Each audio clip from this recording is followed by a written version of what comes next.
Hello, Mark Goswell, our exercise physiologist. You're here, you're sprightly, you're ready to go. I wouldn't say sprightly, but I'm ready to go and you're back. You're back. filling in the spot. I know, I think I've done more mornings than Mark. Yeah, I so know. far this year. I've seen you more than I've seen Mark. Well, which is half actually your a better luck, I thing, say, isn't it? Yeah, I half hope he's your luck. listening. He'll pop in a minute.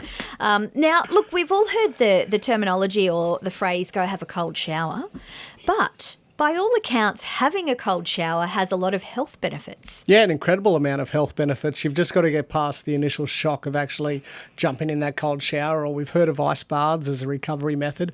But there's actually a lot of research into the fact that there's incredible benefits to actually, at the back end of your shower, whacking it all the way to cold, standing under there for a minimum of 30 seconds if you can get to it, but anywhere up to 2 minutes. Oh my gosh. Now, I tried this in summer because a friend of mine does it and says it's amazing. Yep. I still had a bit of warm in the water, I'm going to be honest. But the thought of doing that, today...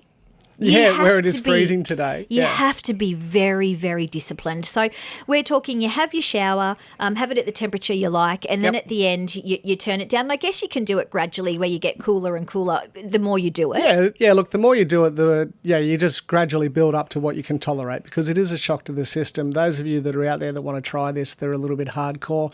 And it is always something good that you can get your kids involved with as well and just have a family challenge to see who can last the longest to make it a little bit more enjoyable. That's a good idea, actually. Yeah, so you get the kids in, and you all have a crack and see how long you can actually time yourselves for it. But there's a lot of physiological benefits to it. What are these? Like, will I start feeling better? Yeah, straight absolutely. away? Well, not straight away because you'll get used to the cold.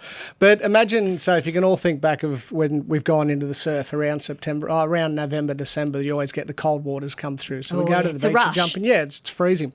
And you'll always gasp. So it's an autonomic response that you can't control. So when you jump into cold water, you gasp, it takes your breath away. So what happens is when you actually get into the cold water in the shower, it actually has, what it does, it kicks in what we call our parasympathetic nervous system. So what that does is that's the controlling system within our body that helps things slow down. Okay. So essentially what it does, it teaches us breath control.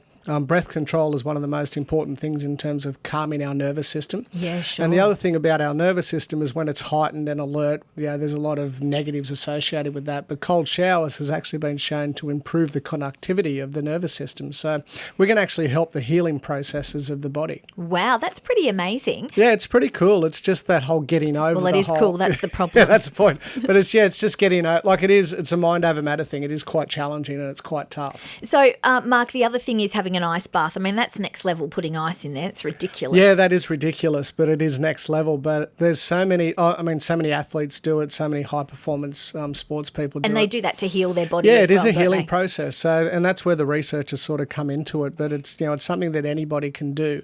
It does invigorate you in the mornings. It is a mental challenge, and it's one of those things that if you can start to control your body and you can control that side of things, you really can start to control any aspect of your life. But I won't lie, it's very hard, it's very challenging. There you go. Yeah, I've done it and it's pretty invigorating, but you feel it. Okay, well, there you go. It's a tough time of year to start, but for people at home, if you want to give it a crack, you can start gradually, just get it cooler and cooler each day in a minimum of 30 seconds. 10 seconds, but build up to 30, start the time. You won't believe how long 30 seconds takes when you're standing under cold water. When you're being tortured. And it's 7 degrees outside. But look, highly recommended. I think everyone should give it a go and send us an email and tell me how you feel. Well, off you pop. You lead by example, off for your cold shower. I'll start tomorrow. All right, good on you. Mark Goswell, we'll catch up with you next week, same time. Yes, I'll be here. Wonderful. 2NURFM, a broadcast service of the University of Newcastle.